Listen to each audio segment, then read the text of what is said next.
नमस्कार दोस्तों, मैं Ranjeet Kumar Study for Goals पर आप सबों का स्वागत करता हूं। डेली झारखंड करंट अफेयर्स के इस वीडियो में हम आज देखेंगे 4 से 6 जनवरी 2022 के बीच बनने वाले वैसे झारखंड के करंट अफेयर्स जो आगामी एग्जाम पॉइंट ऑफ व्यू से इंपॉर्टेंट होंगे। उससे पहले बता दूं फ्रेंड्स, यदि आप जीएसएससी सीजीएल का तैयारी कर रहे हैं और रीजनल लैंग्वेज के रूप में नागपुरी को चुन रखे हैं तो आपके लिए आज इवनिंग पे स्टडी फॉर गोल्स पे 4 PM में एक फुल लेंथ टेस्ट आएगा, तो आप इसे ज़रूर लगाइएगा। काफ़ी मेहनत से यह टेस्ट अच्छे लेवल का सेट किया गया है, तो आप इसे ज़रूर लगाइएगा। इसके अलावा friends 4 to 5 full length test previous year papers या पेपर 3 का पेपर्स या खोटा जैसे पेपर्स का free full length test Study for Goals app पे अपडेट किया जा रहा है। तो आप अगर खोटा सब्जेक्ट चूज़ किए हैं या फिर पेपर 3 के फुल लेंथ टेस्ट लगाने के लिए आप study for goals Android app download कर सकते हैं। डिस्क्रिप्शन में भी मैं उसका लिंक दे रहा हूँ, वहाँ से भी आप ऐप डाउनलोड कर सकते हैं। तो चलिए फ्रेंड्स, बिना देरी किए हुए आते हैं प्रश्नों पे और देखते हैं आज का पहला प्रश्न है, हाल ही में झारखंड के किस खिलाड़ी एवं राजनेता का जयंती मनाया गया है? तो इसका सही आंसर होगा फ्रेंड्स, जयपाल सिंह मुंडा का 3 जनवरी को जयंती मनाया गया। चलिए, जयपाल सिंह मुंडा से अक्सर एग्जाम में एक न एक प्रश्न पूछा जाता है, तो मैं कुछ वैसे खास बातों को बता दे रहा हूँ जो एग्जाम पॉइंट ऑफ व्यू से इंपॉर्टेंट है। सबसे पहले जानिए कि जयपाल सिंह मुंडा को मरांग गोमके के नाम से जाना जाता है और जो जयपाल सिंह मुंडा थे वे आदिवासियों और झारखंड आंदोलन के एक सर्वोच्च नेता थे।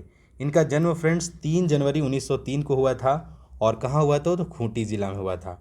वे एक जाने माने खिलाड़ी भी थे, राजनीतिज्ञ भी थे, पत्रकार थे, लेखक थे, संपादक थे एवं शिक्षाविद थे। इसके अलावा जो प्रश्न पूछा जाता है अक्सर एग्जाम में, वह पूछा जाता है यह कि 1925 में ऑक्सफोर्ड ब्लू का खिताब पाने वाले वे जो हैं एकमात्र अंतर्राष्ट्रीय खिलाड़ी थे। इनकी कप्तानी में फ्रेंड्स यानी कि 1928 में ओलंपिक में भारत पहला स्वर्ण पदक जीता था। इसके अलावा जयपाल सिंह मुंडा का वास्तविक जो नाम था वह था ईश्वर जयपाल सिंह। यह भी आप ध्यान रखिए, पूछ सकता है कि वास्तविक नाम इनका क्या था। इनका चयन फ्रेंड्स भारतीय सिविल सेवा में भी हुआ था। 1938 में इन्होंने आदिवासी महासभा का गठन किया था, तो यह भी अक्सर एग्जाम में प्रश्न पूछता है, यह ध्यान रखना है। 1950 में इन्होंने झारखंड पार्टी का गठन किया था और जो झारखंड पार्टी बना था 1950 में, और वह जो है पार्टी 1963 में जाकर कांग्रेस पार्टी में इसका विलय हो गया था। तो बताने को बहुत सी चीज़ें हैं जयपाल सिंह मुंडा के बारे में, तो उसके लिए स्टडी फॉर गोल्स पे 3 तारीख को ही इनका बायोग्राफी आया था। तो आप और डिटेल में जानना चाहते हैं तो इनका बायोग्राफी आप जाके आगे। इसका दूसरा प्रश्न है, हाल ही में झारखंड सरकार ने वन अर्थव्यवस्था को बढ़ावा देने के लिए किसके साथ साझेदारी की है या MOU साइन किया है? तो इसका सही आंसर है इंडियन स्कूल ऑफ बिजनेस यानी ISB के साथ साझेदारी की है। इस प्रश्न से जुड़े थोड़े और मैं एक्सप्लेनेशन बता देता हूं कि हाल ही में झारखंड सरकार एवं school of business ISB Hyderabad one आधारित औद्योगिक मूल्य श्रृंखलाओं पर ध्यान केंद्रित करने योग्य और टिकाऊ समाधान विकसित करने के लिए एक समझौता ज्ञापन पर हस्ताक्षर किए है। तो आपको ध्यान रखना है किसके साथ समझौता हुआ है, यह एग्जाम में पूछा जा सकता है। आगे आज का तीसरा प्रश्न है फ्रेंड्स, हाल ही में CUJ यानी सेंट्रल यूनिवर्सिटी ऑफ झारखंड के किस प्रोफेसर को विश्व के शीर्ष 2% वैज्ञानिकों में शामिल किया गया? तो इसका नाम बस अब याद रखिए, वह नाम है डॉक्टर भास्कर सिंह को विश्व के 2% वैज्ञानिकों में शामिल किया गया। और कहाँ के हैं ये professor? CUJ central university of Jharkhand के। ठीक है, आगे आज का चौथा प्रश्न है फ्रेंड्स, हाल ही में किस नगर निगम के द्वारा सफाई तो होकर रहेगी अभियान 3.0, ध्यान रखिए सफाई तो होकर रहेगी अभियान 3.0 लॉन्च की गई है? तो इसका सही आंसर है ऑप्शन ए रांची। और चलिए आज मैं आपको नगर निगम से रिलेटेड कुछ खास फैक्ट बता देता हूं जो एग्जाम पॉइंट ऑफ व्यू से इम्पॉर्टेंट हो सकता है। फ्रेंड्स जानिए, झारखंड का सबसे पहला नगर निगम की स्थापना 15 सितंबर 1979 में की गई थी और वह था रांची नगर निगम। याद रखिए 1979 में रांची नगर निगम को 55 वार्डों में बांटा गया है। वर्तमान समय में नगर निगमों की संख्या झारखंड में कितना है? तो 9 है। और वे कौन कौन है फ्रेंड्स? तो रांची है, हजारीबाग है, गिरिडीह है, देवघर है, धनबाद है, मेदिनीनगर है, आदित्यपुर है, मानगो है और चास नगर निगम है। अगर न्यूएस्ट पूछे कि सबसे हाल फिलहाल में कौन सा नगर निगम बना है, तो आपको याद रखना है गिरिडीह। झारखंड में फ्रेंड्स नगर पालिका की स्थापना 1869 में हुआ था और वह था रांची नगर पालिका का। ध्यान रखिए, नगर पालिका और नगर निगम में डिफरेंस है। नगर पालिका एक छोटी इकाई है, नगर पालिका परिषद एक छोटी इकाई है और नगर निगम बड़ी इकाई है।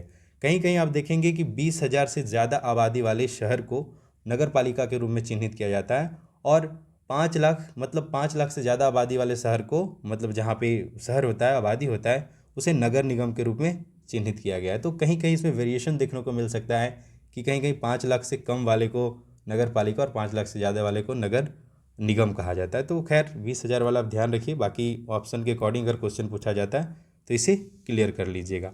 मैं अपनी तैयारी के दौरान फ्रेंड्स यह जो पहला नगर निगम बना था और पहला नगर पालिका बना था, इसे इस प्रकार से याद रखा था कि 1979 में मैं 110 ईयर घटा देता था, 110 साल घटा देता था, तो यह 1869 हो जाता था, 1869। तो इस तरह से अगर आप को रिलेट करके याद रखेंगे तो आपको चीज़ें ध्यान में रहेगा। इसके अलावा यह स्लाइड मैं इसलिए ऐड कर दिया हूँ क्योंकि यहाँ इंग्लिश में सारे नगर निगम का नाम दिया गया है, और वेरी वेरी इंपॉर्टेंट कि सबसे न्यूएस्ट जो सबसे नया बना है वह है गिरिडीह नगर निगम। कब बना था? 19 सितंबर 2017 को। तो बहुत संभावना है यहाँ से प्रश्न पूछे जा सकते हैं, और ऐसा भी प्रश्न पूछा जा सकता है कि सजाने आपको दे दे कि नए कब बनने के हिसाब से, कि कब सबसे पहले कौन बना, आरोही क्रम अवरोही क्रम में सजाने दे सकता है, इतना कॉम्प्लिकेटेड नहीं पूछना चाहिए। फिलहाल आपको याद रखना है कि न्यूएस्ट कौन है, तो गिरिडीह म्यूनसिपल कॉरपोरेशन। ठीक है, चलिए आते हैं आगे प्रश्न पे। आगे प्रश्न है 5वां फ्रेंड्स, 31वीं नेशनल स्ट्रेंथ लिफ्टिंग एवं IBP चैंपियनशिप में राज्य के किस खिलाड़ी ने स्वर्ण पदक जीता है? तो इसका सही आंसर है ऑप्शन बी, प्रतिभा हेम्ब्रम ने 31वीं नेशनल स्ट्रेंथ लिफ्टिंग एवं IBP चैंपियनशिप में स्वर्ण पदक जीता है। ठीक है, इस प्रश्न से जुड़े थोड़ी एक्सप्लेनेशन बता देता हूँ, वेरी वेरी इंपॉर्टेंट तो नहीं है लेकिन फिर भी एक नज़र में देख लेना चाहिए। राजस्थान में आयोजित 31वीं नेशनल स्ट्रेंथ लिफ्टिंग प्रतियोगिता में झारखंड के खिलाड़ियों का काफ़ी अच्छा प्रदर्शन रहा। प्रतिभा हेम्ब्रम ने सीनियर वर्ग के 58 किलोग्राम वजन में स्वर्ण एवं रजत पदक जीता है। सीनियर वर्ग में ही रत्नेश कुमार 58 किलो भार में कांस्य पदक हासिल किए हैं। इसके अलावा मैं हर दिन एक स्टैटिक जीके का प्रश्न ऐड कर देता हूं, जैसे पिछले 2 क्लासेस में मैं जलप्रपात को लेकर ऐड कर रहा था। आज आपके लिए मंदिरों का एक क्वेश्चन है, मंदिर झारखंड के जो प्रमुख मंदिर है, और बाकी मैं अभी कुछ मंदिर का नाम भी बताऊंगा जो एग्जाम में अक्सर पूछे जाते हैं, वो आपको याद रखना चाहिए। प्रश्न है, युगल मंदिर या नौलखा मंदिर झारखंड के किस जिले में स्थित है? तो इसका सही आंसर है फ्रेंड्स ऑप्शन डी, यह जो मंदिर है वह झारखंड की सांस्कृतिक राजधानी देवघर में स्थित है। तो आपको याद रखना है झारखंड की सांस्कृतिक राजधानी किसे कहा जाता है। ठीक है, तो चलिए अब आते हैं झारखंड के कुछ प्रमुख मंदिर को देखेंगे, और मैं अक्सर लगभग करंट अफेयर के वीडियो में एक स्टैटिक जीके का टॉपिक कवर करूंगा, एक स्टैटिक जीके का क्वेश्चन लाऊंगा और उससे संबंधित कुछ जो स्टैटिक जीके होंगे वह मैं बताऊंगा। तो पहला जो है वह है मंदिर टांगीनाथ धाम मंदिर। कहाँ पे स्थित है फ्रेंड? तो ध्यान रखिए, टांगीनाथ धाम मंदिर गुमला में है। भद्रकाली मंदिर कहाँ पे है? तो चतरा में है। चतरा में एक और मंदिर है, वह है माँ कौलेश्वरी मंदिर, वह भी चतरा में, यह भी ध्यान रखिए। आगे वासुदेव राय मंदिर कहाँ पे फ्रेंड्स? तो गुमला में है। देखिए गुमला, आप गुमला ले लीजिए, देवघर ले लीजिए, चतरा ले लीजिए, ये सब वैसे जगह हैं जहाँ पे मंदिरों का संख्या थोड़ा ज़्यादा है, तो एक एक शहर वाइज आप बांट के अपना नोट्स भी बना सकते हैं। महामाया मंदिर कहाँ है फ्रेंड्स? तो यह गुमला में है। वैद्यनाथ धाम मंदिर कहाँ है? तो देवघर में है। आई होप ये आप सबों को पता होगा। इसके अलावा कुछ और मंदिर हैं, जैसे में तपोवन मंदिर कहाँ पे? यह भी देवघर में है। कौलेश्वरी मंदिर अभी हमने बताया चतरा में है। जगन्नाथ मंदिर रांची में है। सूर्य मंदिर, पहाड़ी मंदिर और द्यूड़ी मंदिर ये सभी रांची में है। माँ योगिनी मंदिर फ्रेंड्स गोड्डा में है। यह इंपॉर्टेंट है, आपको ध्यान रखना चाहिए क्योंकि गोड्डा, खूंटी ये सब में 1-2 ही मंदिर है, तो पॉसिबिलिटी है यहाँ से प्रश्न पूछ लिए जा सकते हैं। अगला जो है मंदिर है वह छिन्नमस्तिका मंदिर, यह भी याद रखना है, ये तो लगभग सबों को याद होगा, रामगढ़ में है। और यह 2 नदियों के संगम पे है। आप कमेंट बॉक्स में बताइए किन 2 नदियों के संगम पे यह छिन्नमस्तिका मंदिर स्थित है। पारसनाथ मंदिर और झारखंड धाम मंदिर कहाँ पे है? तो गिरिडीह में है। यह भी आप सबों को पारसनाथ पहाड़ी या सम्मेद शिखर झारखंड का सबसे ऊंचा स्थान है, तो यह भी आपको ध्यान में रखना है। बासुकीनाथ धाम कहाँ पे है? तो दुमका में है। वंशीधर मंदिर कहाँ है? तो गढ़वा में है, यह भी ध्यान में रखिए। आगे कुछ और मंदिरों के बारे में बता दूं फ्रेंड्स। भुवनेश्वरी मंदिर जमशेदपुर में है। साई मंदिर या रंकिनी मंदिर बस कहाँ पे है? तो पूर्वी सिंहभूम में है। और इसके अलावा अमरेश्वर धाम या अंगराबारी मंदिर कहाँ पे है? तो खूंटी में है, यह भी इंपॉर्टेंट है, ध्यान रखिए। उग्रतारा या नगर मंदिर कहाँ पे है? तो लातेहार में। कंटेश्वर नाथ मंदिर चतरा में। तो ये कुछ स्टैटिक जीके के मतलब मंदिर का इंपॉर्टेंट मंदिर थे। मैं कोशिश किया कि लगभग मंदिर झारखंड के जो टेम्पल्स हैं उसे मैं सम्मिलित किया हूँ। एक बार आप पीपीटी में देख लीजिएगा, मैं अपने टेलीग्राम चैनल पे इस पीपीटी को शेयर कर दूंगा, तो वहाँ से भी आप एक बार रिवाइज कर सकते हैं। इसके अलावा हर दिन की तरह आज भी आपके लिए क्वेश्चन ऑफ द डे है, जिसका आंसर आपको कमेंट बॉक्स में देना है। प्रश्न है, निम्न में से कौन एक खड़िया जनजाति की प्रकार नहीं है? तो आपको बताना है इसमें से दूध खड़िया, सबर खड़िया, ढेलकी खड़िया या टांगे खड़िया। तो इनमें से कौन तीन ऐसे हैं जो खड़िया जनजाति के प्रकार हैं और एक ऐसा है जो खड़िया जनजाति का प्रकार नहीं है। इसके अलावा इस प्रश्न से जुड़े और भी बातें आप कमेंट बॉक्स में लिख सकते हैं, जैसे खड़िया लोगों का कौन सा शासन व्यवस्था है, और इसके अलावा कुछ और डिटेल आपको लगता है कि खड़िया जनजाति से आपको current exam point of view से इंपॉर्टेंट है, तो उसे भी कमेंट बॉक्स में लिख सकते हैं। इसके अलावा झारखंड जीके के sectional practice sets study for goals पे बैक टू बैक अपडेट किए जा रहे हैं, तो वहाँ पे जाकर आप सेक्शनल प्रैक्टिस टेस्ट लगा सकते हैं। प्ले स्टोर पे जाइए और स्टडी फॉर गोल्स ये सर्च कीजिए, आपको स्टडी फॉर गोल्स का एप्लीकेशन मिल जाएगा, वहाँ से आप डाउनलोड कर सकते हैं। पिछले with in a month 1000+ download हैं। इसके लिए आप सबों को धन्यवाद कि स्टडी फॉर गोल्स के कंटेंट को आप सपोर्ट कर रहे हैं और आप पसंद कर रहे हैं, और इसी प्रकार से आप सपोर्ट करते रहिए।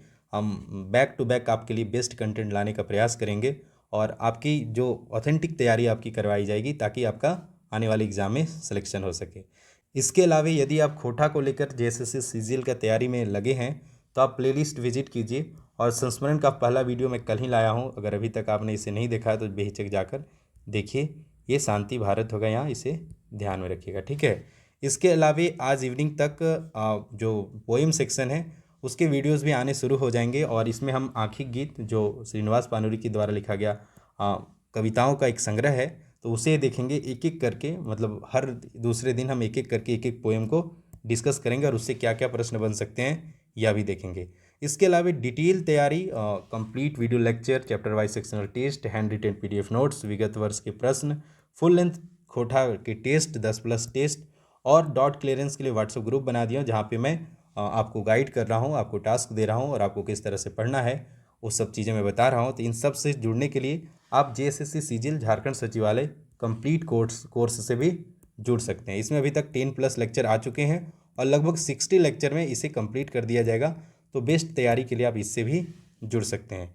इसके अलावा नागपुरी का फुल लेंथ टेस्ट है 10, यह इससे भी काफ़ी अच्छा सपोर्ट मिल रहा है, इसे भी जाकर देख सकते हैं। अच्छे लेवल के प्रश्न होते हैं यहाँ पे, आपको खुद ही स्वतः ही एहसास हो जाएगा कि हाँ, यह जो टेस्ट है अच्छे लेवल से या एक्सपर्ट के द्वारा तैयार किया गया, ठीक है। इसके अलावा एग्ज़ाम को लेकर किसी और प्रकार का आपको डाउट है, क्वेरी है, तो आप बेहिचक स्टडी फॉर गोल्स का ऑफिशियल नंबर 8986772733 पे टेक्स्ट कीजिए। उसके अलावा मुझे ट्विटर पे फॉलो कर सकते हैं, इंस्टाग्राम पे फॉलो कर सकते हैं, और फेसबुक पे फॉलो कर सकते हैं, और अपने क्वेरी टेक्स्ट कर सकते हैं। जैसे मैं फ्री होऊंगा अपने स्तर से बेस्ट आंसर देने का प्रयास करूँगा। इसके अलावा मैं बार बार कहता हूँ कि जितना ज़्यादा से ज़्यादा समय टेक्स्ट बुक पढ़ने में लगाइए, जब तक टेक्स्ट बुक कंप्लीट नहीं हो जाते हैं तब तक इधर उधर डेविएट होने की ज़रूरत नहीं है। टेक्स्ट बुक में क्या होता है कि बहुत कम समय में हम बहुत ज़्यादा पढ़ लेते हैं, और टेक्स्ट बुक में क्योंकि सारे टॉपिक होते हैं तो हमें समझ में आता है कि हाँ, कितना हमारा सिलेबस बचा हुआ है, कितना और पढ़ना है।